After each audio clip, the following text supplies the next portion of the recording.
It's not easy being green, having to spend each day in the color of the leaves, when it could be nicer being red, yellow or gold,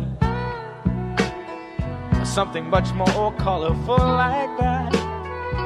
It is 8 minutes past 1. Good afternoon, everyone. Good afternoon, Andy.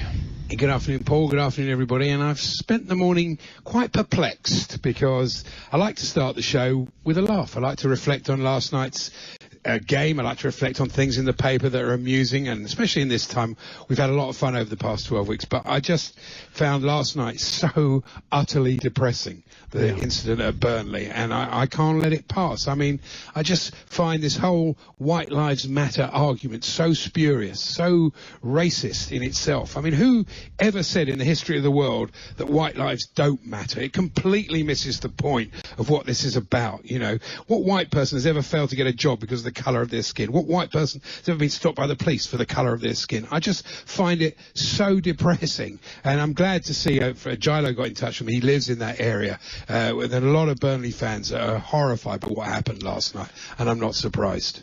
Yes, of course, they would be. I mean, I think the vast majority of Burnley fans wouldn't want to be associated with this, but I think we've all had situations with our clubs, quite a lot of us, around racism, and you don't feel like that, but you feel the taint of it. It's not pleasant. No. But you were saying, Andy, you were listening to Breakfast, you were very impressed with Jess Creighton, a journalist and broadcaster. Yeah, I think she put it much better, in a much better way than I can ever put it. So I asked the guys to find a little bit from this morning. It was very powerful. It was quite long, but we won't play all of it. But here's, I think, the moment where she tries to explain, or does explain, what Black Lives Matter really means.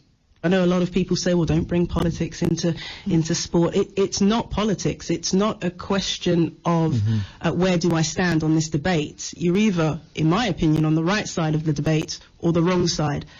Do you believe in anti-racism or not? That's the important question. And I think, whilst Ali said it's a small minority, I'm not convinced it is. I think this country as a whole has a long way to go in terms of its anti-racism, in terms of people understanding the structural racism and the privilege that they perhaps benefit from on a daily basis. I don't think people are aware of it. And which is even more scary, I don't think people want to be made aware of it. They don't want to be educated. And a quote that's really resonated with me throughout all these social uprisings, throughout all these protests, is when you're accustomed to privilege, equality feels like oppression. And I really think that's what we're seeing played out here.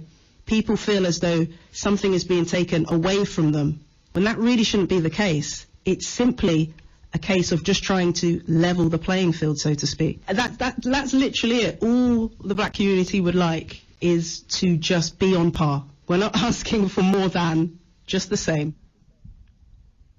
Yeah, that's pretty strong stuff, isn't it? And I think so much of this is, you know, there's a letter to the Star today that it just says everything. It's like a sort of emotional incontinence that you can't deal with it. This guy writes in, he says, now we've made our point on the back of footballers' shirts about Black Lives Matter. Can we now revert to the players' names so we know who we're looking at?